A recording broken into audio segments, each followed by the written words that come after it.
Hi, and welcome to Faith in Front. Today, we just want to talk about seeing God for who he is. Seeing God for who he is. Why is that important? It's important to see God clear. I wear contacts, and sometimes my contacts, they can fog up.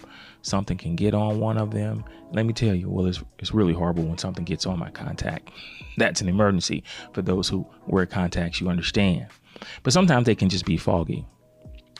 A buildup of something is on there.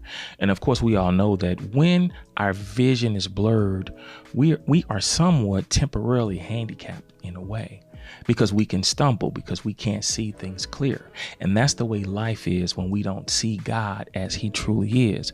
We will continue to stumble. That's a big reason for seeing God as for who he is. Another reason is so you can see yourself for who you truly are. Listen at what happens to Isaiah in chapter 6, verse 5. He says, "Woe to me, I cried. I am ruined, for I am a man of unclean lips, and I live among a people of unclean lips, and my eyes have seen the King, the Lord Almighty." By being in the presence of God, Isaiah, the prophet, saw himself, and he says, I'm a man of unclean lips. He saw his flaws. He saw where he was flawed. We're all flawed in different areas because of sin. But when we hang out with God, he exposes those flaws. We see him for as he truly is, and a benefit to us that we see ourselves. And that's important because God is always holding a mirror. He's reflecting so that we can see who we really are. And let's face it, I mean, we all get up and we look in the mirror. We're trying to make sure, there's no, eye crud or, stuff going on, because life can be embarrassing if we never look in the mirror, right? It can be embarrassing and humiliating. When you hang out with God, you see him clearer, and then you will see yourself clearer. I tell young people, don't ever always try to be the best person. Let's say, for instance, a sports team. You want to be the best. You're a musician. You want to be the best in the room. In order to grow, you always have to be around someone who's better at what you do. And I don't like it. Our ego gets in the way. I've been in situations where I knew I was around someone who was really good at what I do. And sometimes that pride and ego can get in there, and we're feeling some kind of way, because it takes humility to embrace that. And this person is really good.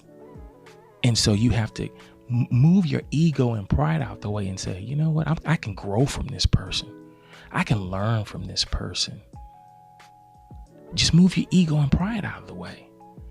And that's probably why a lot of people don't really like to hang out with God, because God, he shows us ourselves. And let's face it, if we already think we're all of that, we don't want to be around someone who's exposes that, no, you're not. But it's a benefit. It's a benefit. That's how you grow. When you can see God for who he truly is, and then you can see yourself as you truly are, that's how you grow. That's how you get the crud. That's how you get the stuff off, so you can be the best you. God wants you to be the best you. So hang out with God. Listen to what it says in Jeremiah 17:9. And this is something we've heard before. It says, the heart is deceitful above all things and beyond cure. Who can understand it? We're messed up. Now, I don't mind saying I'm messed up. I don't see that as I'm putting myself down, because I'm looking at the true standard of good, and that's God.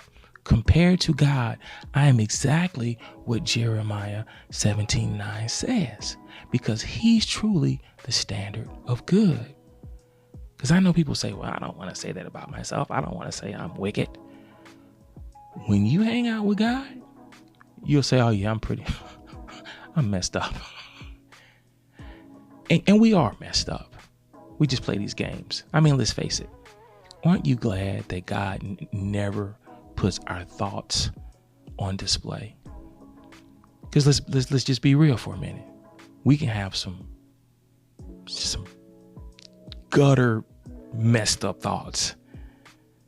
And if people could see the thoughts that run through our minds sometimes, aren't you glad God doesn't expose that? But see, that's because that's our condition. Because we have some wicked, desperately wicked, okay, thoughts.